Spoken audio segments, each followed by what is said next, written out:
Hello everyone, welcome back to Ramesh voice. English എങ്ങനെയാണ് പഠിക്കേണ്ടത്? എൻ്റെ പരീക്ഷണങ്ങൾ, കണ്ടെത്തലുകൾ. ഈ സീരീസിലെ കഴിഞ്ഞ 2 വീഡിയോസ് കണ്ടവരിപ്പോൾ അക്ഷമരായി കഴിഞ്ഞിരിക്കും. എന്താ കാരണം എന്ന് വെച്ചാൽ അവർ പറയുന്നുണ്ടാവും, ഇപ്പോൾ തിയറിയൊക്കെ ഞങ്ങൾക്ക് മനസ്സിലായി, നിങ്ങൾ മറ്റുള്ളവരുടെ കുറ്റങ്ങളും കുറവുകളും പ്രശ്നങ്ങളൊക്കെ പറഞ്ഞു, ഞങ്ങളുടെ പ്രശ്നങ്ങളും ഒക്കെ വിവരിച്ചു, നല്ലത്. പക്ഷേ നിങ്ങളുടേതായിട്ടുള്ള ഒരു പരിഹാരം, ഒരു വഴി, അത് പറയൂ, അല്ലേ? ഇനിയും ഇതൊക്കെ നീട്ടി പരത്തി പറയുന്നത് കേൾക്കാനായിട്ട് ഞങ്ങൾക്ക് താല്പര്യമില്ല. ഒരു കാര്യം പറയട്ടെ, നിങ്ങളിൽ കുറേ പേരെങ്കിലും ഒരുപാട് വർഷങ്ങൾ ഇംഗ്ലീഷ് പഠിക്കാനായിട്ട് ഒരുപാട് അലഞ്ഞ് തിരിഞ്ഞു ഊർജവും സമയവും പണവും ഒക്കെ നഷ്ടമാക്കി കളഞ്ഞു, ഇല്ലേ? ചെലവഴിച്ചു കഴിഞ്ഞു. എന്തായാലും ഇനി ഈ വീഡിയോ സീരീസിൽ വരാനുള്ള ഒരു 2-3 വീഡിയോസിനും കൂടിയിട്ട് ആകെ ഒരു അരമണിക്കൂറോ 1 മണിക്കൂറോ എടുക്കില്ല. അപ്പോൾ അതുകൂടി കാണാനുള്ള, കേൾക്കാനുള്ള ക്ഷമ കാണിക്കുക. ഇപ്പോൾ ആഴ്ചയിൽ 2 വീഡിയോസാണ് അപ്ലോഡ് ചെയ്യുന്നത്. അത് ഈ ഒരു സീരീസ് പെട്ടെന്ന് തീർക്കാനായിട്ട് ഡെയിലി അപ്ലോഡ് ചെയ്യാനായിട്ട് ശ്രമിക്കാം. അടുത്ത ഒരു 2-3 വീഡിയോസ് കൂടി. അത് കഴിഞ്ഞ് നമുക്ക് ശരിക്ക് പഠിക്കാനായിട്ട് തുടങ്ങാം, സയൻറ്റിഫിക്കായിട്ട്, ബോറടി ഇല്ലാതെ. നിങ്ങൾ ഇംഗ്ലീഷ് പഠിക്കുന്ന ആളാണെങ്കിൽ, അതുപോലെ പഠിക്കാൻ ആഗ്രഹിക്കുന്ന ആളാണെങ്കിൽ, ഈ would have, should have, grammar, okay, conditionals, ഇതൊന്നും മാത്രം നോക്കിയാൽ പോരാ. ഇംഗ്ലീഷ് പഠിപ്പിക്കുന്ന രീതിയിൽ കാലാകാലങ്ങളായിട്ട് എന്തൊക്കെ മാറ്റങ്ങൾ വന്നിട്ടുണ്ട്, അതുപോലെ പുതിയ ടെക്നോളജിയായിട്ട് ബന്ധപ്പെട്ട് എന്തൊക്കെ, ആ ടെക്നോളജി എങ്ങനെ ഇംഗ്ലീഷ് പഠനത്തിൽ, പഠിപ്പിക്കുന്ന രീതിയിൽ ഉപയോഗപ്പെടുത്തിയിട്ടുണ്ട്, അത്തരം ആളുകൾ ആരെങ്കിലും ഉണ്ടോ, അതിനെക്കുറിച്ചും നിങ്ങൾ അറിഞ്ഞിരിക്കണം. അപ്പോൾ നിങ്ങൾക്ക് ഭാഷാ പഠനം എന്നുള്ള ഒരു കാര്യത്തെക്കുറിച്ച് പുതിയൊരു ഉൾക്കാഴ്ച ഉണ്ടാവും.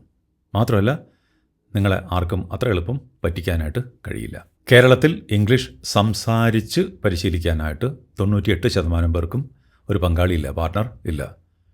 അത് ഫോക്കസ് ചെയ്തിട്ടാണ് നമ്മൾ ഈ വീഡിയോ സീരീസ് തയ്യാറാക്കുന്നത്. ആദ്യമേ ഒരു കാര്യം പറയട്ടെ, ഒരു ക്ലീഷയാണ്, ഇംഗ്ലീഷ് കേവലം ഒരു ഭാഷ മാത്രമാണ്. അതിനെ അങ്ങനെയാണ് അപ്രോച്ച് ചെയ്യേണ്ടത്. മറ്റ് ശാസ്ത്ര സാങ്കേതിക വിഷയങ്ങൾ പോലെ അത്ര ഗഹനമായിട്ടുള്ള, കോംപ്ലക്സ് ആയിട്ടുള്ളൊരു കാര്യമല്ല. നിങ്ങളിലേക്ക് കടന്നു വരുന്ന, നിങ്ങളുമായിട്ട് പരിചയത്തിലാവുന്ന ഓരോ വാക്കും പ്രയോഗവും ആവർത്തിച്ച് കണ്ടും കേട്ടും നിങ്ങളുടെ സ്വന്തമാക്കാനായിട്ട് ശീലിക്കണം. എപ്പോഴും ഇംഗ്ലീഷിനെ കുറിച്ച് ആലോചിക്കുമ്പോൾ നിങ്ങൾ ഇംഗ്ലീഷിൽ കാര്യങ്ങൾ ആലോചിച്ച് പഠിച്ച് അതിനൊരു ഉത്തരം കണ്ടെത്താനായിട്ട്, അത്തരം ശ്രമം ഗ്രാമറൊക്കെ പഠിക്കുമ്പോൾ അതിൻ്റെ ബേസിക് വേർഷൻസിൽ മാത്രമേ വേണ്ടൂ. പിന്നീട് അങ്ങനെ ആവശ്യമില്ല. ഗ്രാമർ പോലും ആ ഒരു കാര്യം മനസ്സിലാക്കുക, അത് പഠിക്കാനായിട്ട് ശ്രമിക്കേണ്ട കാര്യമില്ല. ഇനി നിങ്ങൾക്ക് ചില PSC പരീക്ഷകൾ പോലുള്ള കാര്യങ്ങൾക്ക് തീർച്ചയായിട്ടും വേണ്ടി വരും.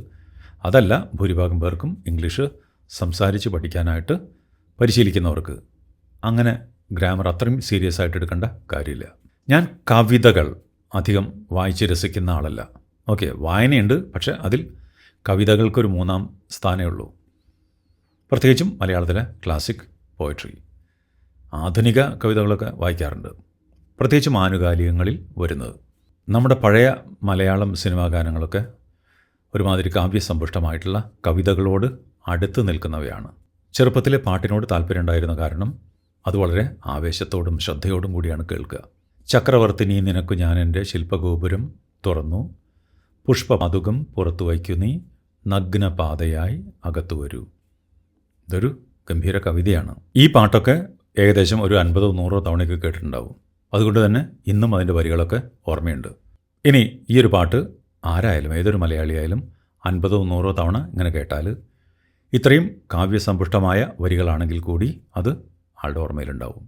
ആൾക്ക് അത് പറഞ്ഞിട്ടുണ്ടെങ്കിൽ, ഒന്ന് മൂളിയിട്ടുണ്ടെങ്കിൽ, തീർച്ചയായിട്ടും എപ്പോഴും അയാൾക്ക് അത് പറയാനായിട്ട്, മൂളാനായിട്ട് കഴിയും, പാടാനായിട്ട് കഴിയും. ഏതെങ്കിലും ഒരു വിഷയത്തെക്കുറിച്ച് പ്രൗഢഗംഭീരമായിട്ടുള്ള ഒരു പ്രസംഗം നടത്താനോ ശശി തരൂരിനെ പോലെ സംസാരിക്കാനോ അല്ല നിങ്ങളിൽ മിക്കവാറും പേർ സ്പോക്കൺ ഇംഗ്ലീഷ് പഠിക്കുന്നത്. ദൈനംദിന ജീവിതത്തിലെ ആശയവിനിമയത്തിനാണ്. അതുകൊണ്ട് തന്നെ പ്രാഥമികമായിട്ട് നമ്മൾ ലക്ഷ്യം വെക്കേണ്ടത്, ഫോക്കസ് ചെയ്യേണ്ടത് ഡൗൺ ടു എർത്ത് ഭാഷയ്ക്കാണ്. Down to earth. ഉദാഹരണത്തിന് ഒരു സിനിമ കണ്ടതിന് ശേഷമുള്ള 2 പേരുടെ അഭിപ്രായങ്ങൾ ഒന്ന് നോക്കാം. ഈ സിനിമ ഉണ്ടല്ലോ, ഇന്നത്തെ കാലത്തിന് വളരെ പ്രസക്തമായ ഒരു വിഷയമാണ് കൈകാര്യം ചെയ്യുന്നത്. രണ്ടാമത്തെ ആൾ പറയണം, ഇന്നത്തെ കാലത്തിന് യോജിച്ച ഒരു സിനിമയാണ്. ഇനി ആദ്യത്തെ ആൾ, വളരെ കെട്ടുറപ്പുള്ള പ്രമേയമാണ് സിനിമയുടെ. രണ്ടാമത്തെ ആൾ പറയുന്നു, കഥ തകർപ്പനാണ്, അല്ലെങ്കിൽ പൊളിയാണ്, ഗംഭീരാണ്.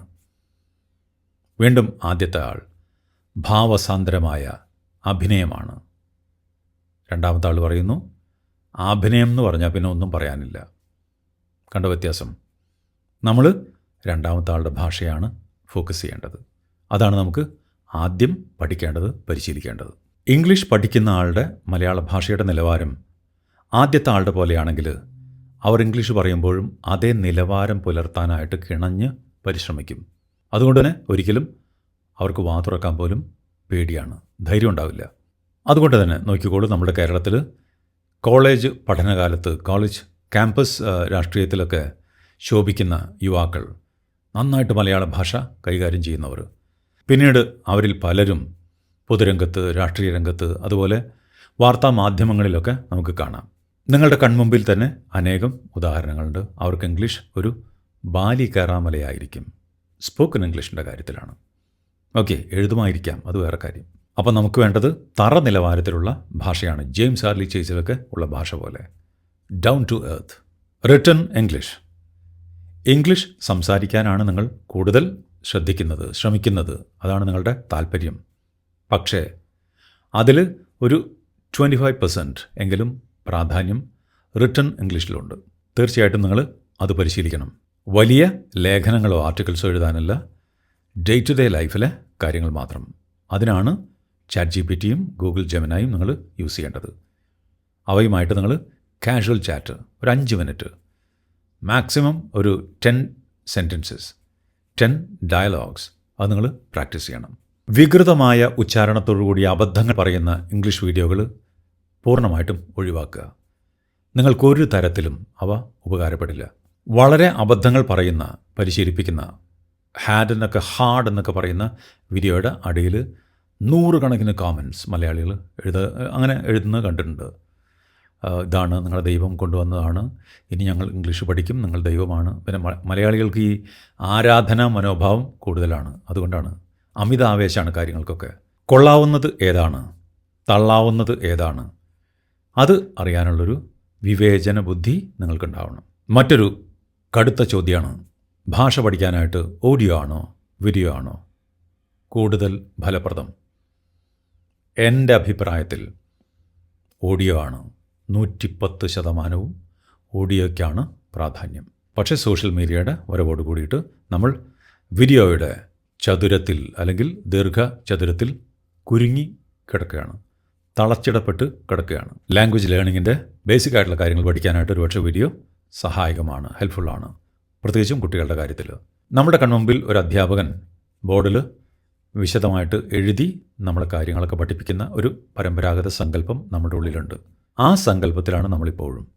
ഭാഷാ പഠനത്തിൻ്റെ കാര്യത്തിൽ എൻ്റെ അഭിപ്രായം 80% ഓഡിയോയ്ക്കാണ് പ്രാധാന്യം, 20% മാത്രമേ വീഡിയോയുടെ ആവശ്യമുള്ളൂ. കാരണം ഒരു ടോക്കിംഗ് ഹെഡ് വീഡിയോയിൽ ഒരേ സമയം 3 കാര്യങ്ങൾ നടക്കുന്നു. ഒന്ന്, ആ പറയുന്ന ആൾ ദൃശ്യത്തിലുണ്ട്, അയാളെ നോക്കണം. 2, ഓഡിയോ ഉണ്ടായിരിക്കും. 3, ടെക്സ്റ്റ് ഉണ്ടായിരിക്കും. അപ്പോൾ നമ്മളുടെ ശ്രദ്ധ ഈ 3 കാര്യങ്ങളിലേക്കും ഒരേ സമയം പോകണം. ഇതിൽ തന്നെ ഈ വീഡിയോയിൽ പ്രത്യക്ഷപ്പെടുന്ന ആളുടെ ആകാര ഭംഗി, ചലനങ്ങൾ, മാനറിസങ്ങൾ, ഇതിലേക്കൊക്കെ നമ്മളുടെ കുറേ ശ്രദ്ധ പോകും. ഇതിനൊന്നും നിങ്ങൾ പരിശീലിക്കുന്ന കാര്യമായിട്ട് യാതൊരു ബന്ധവുമില്ല. നമ്മളിത് കാണുന്നത് സൗന്ദര്യാസ്വാദനത്തിനല്ല, ഭാഷ പഠിക്കാനാണ്. ഞാൻ ഇംഗ്ലീഷ് ലാംഗ്വേജ് ലേണിങ്ങിൻ്റെ കാര്യത്തിലാണ് പറയുന്നത് കേട്ടോ. ഓഡിയോ മാത്രമാണെങ്കിൽ നിങ്ങൾ ഓഡിയോ കേൾക്കുന്നു, നിങ്ങളുടെ നിലവാരത്തിനനുസരിച്ച് നിങ്ങൾ സങ്കല്പിക്കുന്നു, അതിന് പ്രതികരിക്കേണ്ട സമയത്ത് പ്രതികരിക്കുന്നു. അപ്പോൾ നിങ്ങളുടെ ശ്രദ്ധ അതിൽ മാത്രമായിരിക്കും.